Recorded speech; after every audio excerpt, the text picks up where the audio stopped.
On March 31st, 2011, this is Pulling You number 58. Greeting, Bridge friends. It's Michael here at BridgeHands. This is day 5 on our discussion about losers on losers. No, we're all winners on winners, but this is more on our discussion of avoidance, elimination, and end plays. Okay, let's begin. Before we get into the nitty-gritty on avoidance, elimination, and end plays as it pertains to loser on losers, let's talk about losers on loser concept at large. In fact, better than that, let's begin our quest by taking a look at the declarer's basic trick-taking strategies. So what in your mind are the big three? What's the triad? What's the trinity that you think of for a declarer taking extra tricks? Well, one would be roughing a side suit loser in dummy. So if we have losers in our hand, the declarer's hand, and we see a short suit in the dummy, we have enough trump, we oftentimes want to eliminate those losers by roughing them in the dummy. The second one? Promotion. Yes, that's a big one, isn't it? Either in the dummy where there's a nice 5-card suit in the dummy, and once we pull trump, we can promote the dummy's hand, or maybe we have a second suit in our hand, and we'd like to promote that and eliminate some losers in the dummy. Third one? Finessing. Right. Finessing is a third way that we can have to develop extra tricks when we have tennises, those split honors, and we can make a finesse to gain extra tricks. Well, in the loser-on-loser concept, we're going to take a look at using these 3 basic principles to gain extra tricks. And for sure, when it comes to avoidance, elimination, and end plays, we're going to be using extensions of these same 3 strategies. Okay, let's begin. So generally, the loser-on-loser concept, why do we want to give up a trick anyway? Well, think the big 3. Remember the triad. Remember the trinity from the previous page. I think this will help you as we go through these. We might know that the right-hand opponent will overruff the card that we have in the dummy. We have some little ones, some babies in the dummy. We can see that the left-hand opponent on lead has got a lot in the suit, and there's a high-low signal by the right-hand opponent, and there's going to be a higher trump they're going to have than us.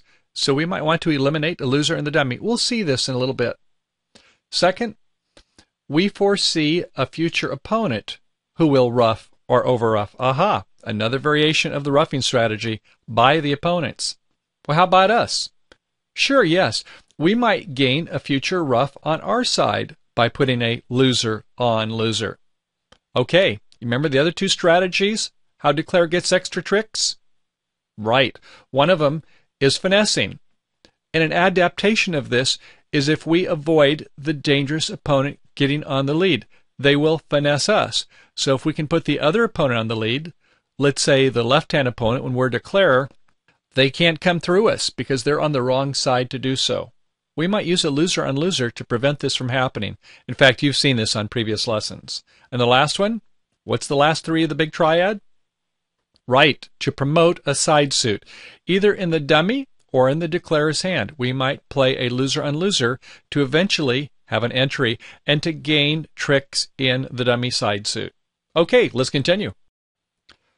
Let's begin by taking a look at a fairly classic situation of a loser-on-loser with an opponent overruff situation.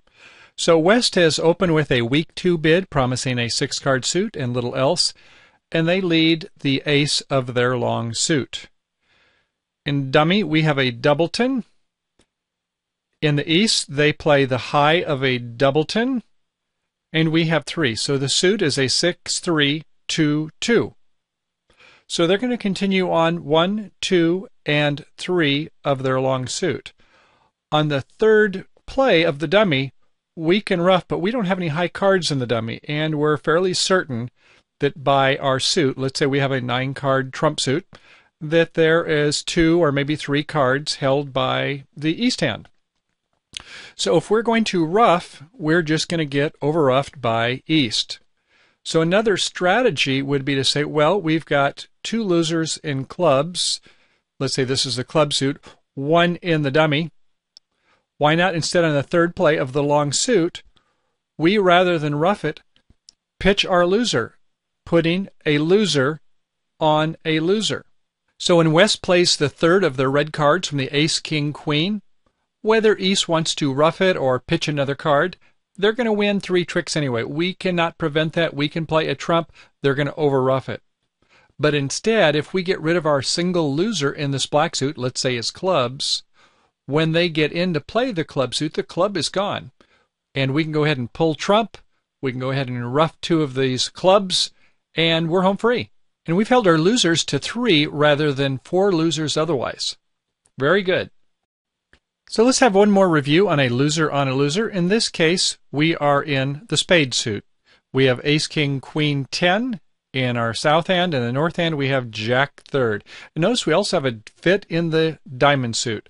We have ace, king 5 times in south hand and queen, jack, 10, 9 in the north hand. So a double fit in the pointed suits, spades and diamonds, which means the opponents, therefore, must have a double fit in hearts and the club suit. At any rate, we're highlighting the heart suit here, and the lead is a jack of hearts, which we can see is going to pin our queen of hearts, isn't it? Well, fortunately, we only have a singleton here in our south hand, so when the second heart is played, what's our strategy going to be? Are you thinking about roughing with this 10 of spades? I hope not. Remember, this is loser on loser time, right? Right. So what we want to do is we want to pitch 2 of these club losers. Let them win a second. Let them win a third. Our queen is pinned anyway. Well, why is that, you're asking? Why don't we just go ahead and rough it and pull trump? Well, I hope you're not a betting person if that's your thought. We have 4 spades in the south hand. We have 3 spades in the north. That's 7. That leaves them 6. Are you thinking they're going to be 3-3? I hope not. That's only a 36% chance. That's a 1 in 3 chance. So don't bet against yourself. Most often it's going to be 4-2. So what you want to do is when they play, you want to go ahead and just pitch these club losers. Let them win the first one. On the second one, happily pitch a club. On the third one, happily pitch another club. Club losers are gone. If they want to continue on with a 4th heart, fine. We can rough it with a jack. Fine. We can then go ahead and play our trump. If they're 4-2, as we expect, we can go ahead and get all 4 of their trump.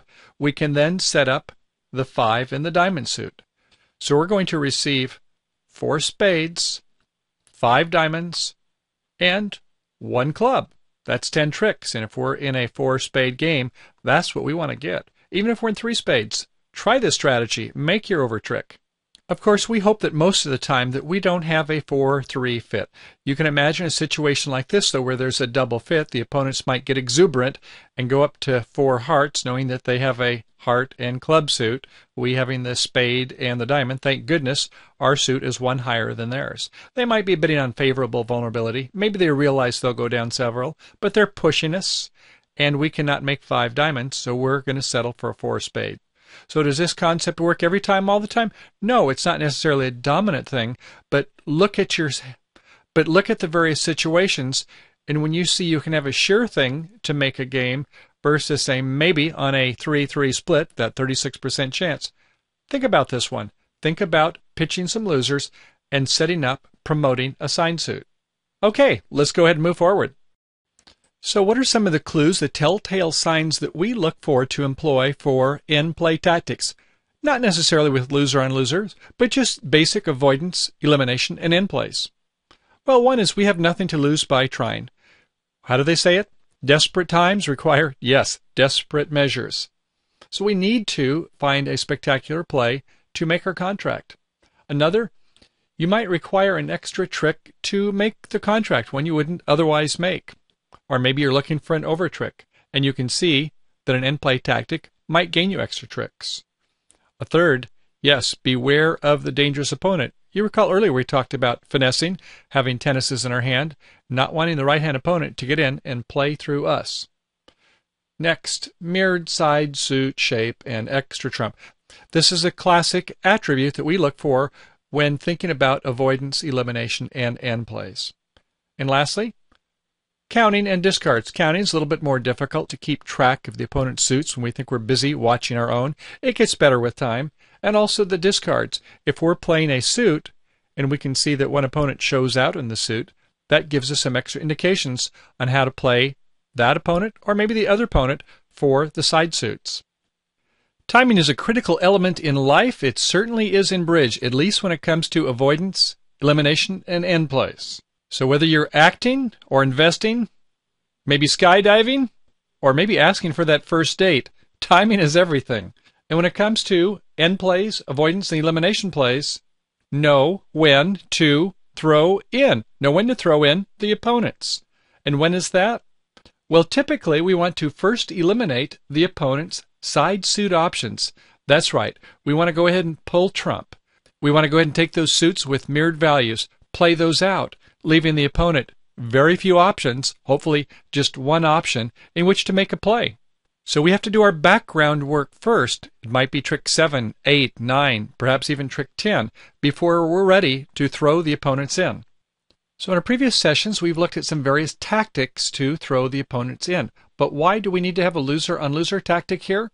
Well, one might be we need to throw that non-dangerous opponent into the lead, and we have no other way to do it. Another is we might lack some of those intermediate cards, some of those assist cards, to put perhaps our left-hand opponent in the lead. So maybe we've got a 9, 10, or jack.